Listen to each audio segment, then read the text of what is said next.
শিলিগুড়ি জলপাইগুড়ি উন্নয়ন কর্তৃপক্ষের দুর্নীতিতে জড়িয়ে থাকার গৌতম দেবকে জেলে থাকতে হতো। সম্প্রতি একটি জনসভা মঞ্চে শিলিগুড়ির মেয়র গৌতম দেবকে উদ্দেশ্য করে বিরোধী দলনেতা শুভেন্দু অধিকারীর এই মন্তব্যের তীব্র নিন্দা করলেন মেয়র। সাংবাদিক বৈঠকে তিনি বলেন, বিরোধী দলনেতা সম্পূর্ণ মিথ্যে কথা বলেছেন, তার ক্ষমা চাওয়া উচিত। সম্প্রতি উত্তরবঙ্গ সফরে এসে সরাসরি গৌতম দেবের নাম নিয়ে দুর্নীতির অভিযোগ তোলেন শুভেন্দু অধিকারী। এরই বিরোধিতায় শুক্রবার শিলিগুড়িতে একটি সাংবাদিক বৈঠক করেন মেয়র গৌতম দেব। সংবাদ মাধ্যমের মুখোমুখি হয়ে তিনি বলেন, শিলিগুড়ি জলপাইগুড়ি উন্নয়ন পর্ষদের চেয়ারম্যান হিসেবে দায়িত্ব গ্রহণ করার পর এই দুর্নীতির মামলা নিয়ে তিনি যাদবপুর ইউনিভার্সিটিকে দিয়ে তদন্ত করিয়েছিলেন। তারা রিপোর্ট তৈরি করেছিল এবং সেই রিপোর্টের ভিত্তিতে বেশ কয়েকজনকে গ্রেফতার করা হয়েছিল। 2011 সালে এই দুর্নীতির অভিযোগ আসে এবং 2013 সালে তিনি চেয়ারম্যানের দায়িত্ব নিয়ে এই ঘটনা নিয়ে তদন্ত করেন। বিরোধী দলনেতা সম্পূর্ণ তথ্য না জেনে এই ধরনের মন্তব্য করেছেন। এর পাশাপাশি শিলিগুড়ি গেট নিয়েও বিরোধী দলনেতা বলেন, ওই গেট তৈরিতে মাত্র 20 লক্ষ টাকা খরচ হয়েছে। এই বিষয়ে মেয়র বলেন, যদি তার এমনই মনে হতো তাহলে সেই সময় তিনি এই প্রশ্ন কেন তোলেননি? সেই কাজে তার দুর্নীতি মনে হলে পাবলিক অ্যাকাউন্টস কমিটিকে দিয়ে তিনি সেই সময় কেন তদন্ত করাননি কিংবা তথ্য জানতে চাননি? তিনি জনসাধারণের কাছে সম্পূর্ণ মিথ্যে কথা বলেছেন। এবার শোনাবো কি বলছেন শিলিগুড়ি পুরসভার মেয়র গৌতম দেব। শুনুন। কদিন তিনি বিধানসভায় তুলেছেন, এটা হয়ে গেল তো অনেকদিন বিধানসভায়, কেন তোলেননি? ডকুমেন্টস কেন চাননি? আর কথা তো হাইকোর্ট সুপ্রিম কোর্টে যান ওরা। এটা একটা সুপ্রিম কোর্টে পাবলিক ইন্টারেস্ট লিটিগেশন করলেই পারত। হঠাৎ করে ভোটের আগে এসে না জেনে না বুঝে না তথ্য রেখে তিনি কোন ইঞ্জিনিয়ার যে তিনি বলছেন এটা 20 লক্ষ টাকা এটার value? How it is assess? একটা পাবলিক মিটিংয়ে একজনকে টার্গেট করে যা খুশি বলে যাওয়া যায়? এটা কি সম্ভব? এটা কি উচিত? এটাই কি তাদের রাজনৈতিক মান তারা সেট করছেন? আমি জীবনে কারো সম্বন্ধে পার্সোনাল অ্যাটাক করি না। পলিটিক্যাল হতে পারে, পলিটিক্যাল তো আমরা করবই। আমি রাজনীতি করতে এসেছি, ভজন কীর্তন করতে আসিনি। কিন্তু তার মানে এই না যে যাকে যা খুশি উইদাউট হ্যাভিং এনি ডকুমেন্টস, তুমি তথ্য দিয়ে বলো, প্রমাণ দিয়ে বলো, তুমি একটা ফাউন্ডেশনে বেস করে বলো, তা না যা খুশি বলে যাবে। তোমার এই যে লিডার অফ দি অপোজিশনের যে পদমর্যাদা, সেই পদমর্যাদাকে ধুলোয় লুণ্ঠিত করা হচ্ছে। এটা বাংলার বিধানসভা, এটা বোঝা উচিত।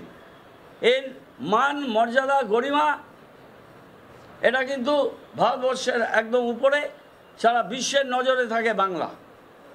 সেখানে এই ধরনের ভিত্তিহীন, অপপ্রচারমূলক, বিদ্বেষমূলক এবং সরাসরি নির্জলা মিথ্যা, এটা তিনি মিথ্যাচার করেছেন। ওর উচিত যে প্রকৃত তথ্য না জেনে এই কথা বলার জন্য তার দুঃখ প্রকাশ করা উচিত। এটা আমি মনে করি, সেটা তার ব্যাপার, তিনি করবেন কি করবেন না।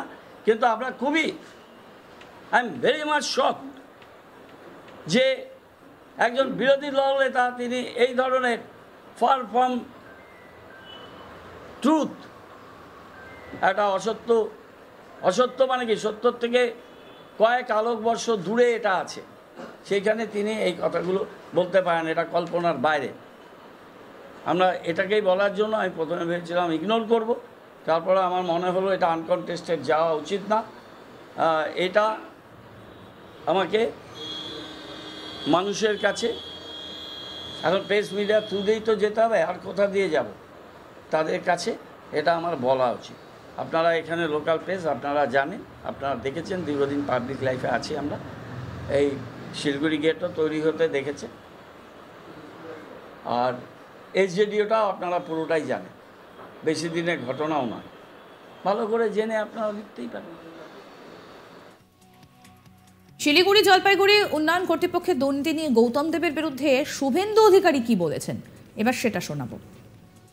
কিভাবে এসজেডি এর দুর্নীতি হয়েছে আপনারা ভুলে গেছেন? আপনারা ভুলে যাননি।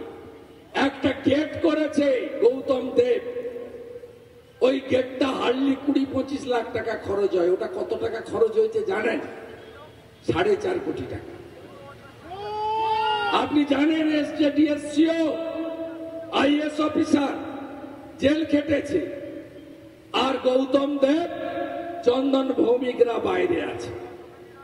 শুধু চুরি দুর্নীতি, যত চাকরি বেচেছে, প্রাণী মিত্রা 1,500 টাকার চাকরিও বিক্রি হয়, সিভিক ভলেন্টিয়ার্সের চাকরি বিক্রি হয়, আশা কর্মীর চাকরি বিক্রি হয়, আইসিডিএস এর চাকরি বিক্রি হয়। তৃণমূল মানে কি? তৃণমূল মানে কি? তৃণমূল মানে কি? মোদিজি শৌচালয় দিয়েছিলেন, ইজ্জত ঘর, 12,000 টাকা মাথা পিছু। কে কে পেয়েছেন? কেউ পাননি। তা তৃণমূল পায়খানাও খায়। মোদিজি 40 লক্ষ বাড়ির জন্য 45,000 কোটি দিয়েছেন। 1,25,000 টাকার বাড়ি, নাম প্রধানমন্ত্রী আবাস যোজনা। কে কে পেয়েছেন? পেয়েছেন? কারোর দেখা নাই। দিদিমণি চিৎকার করছে, বাড়ি নাই, বাড়ি নাই, সব ঝড়ে উড়ে যাচ্ছে। আরে 40 লক্ষ বাড়ি আপনি খেয়ে ফেলেছেন। গোয়াল ঘর দেখিয়ে, পাকা ঘর দেখিয়ে 45,000 কোটি টাকা নরেন্দ্র মোদীজির সরকার দিয়েছে।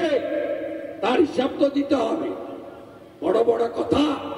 4 থেকে 14 কংগ্রেসের ইউপিএ 4,600 কোটি দিয়েছিল বাড়িতে।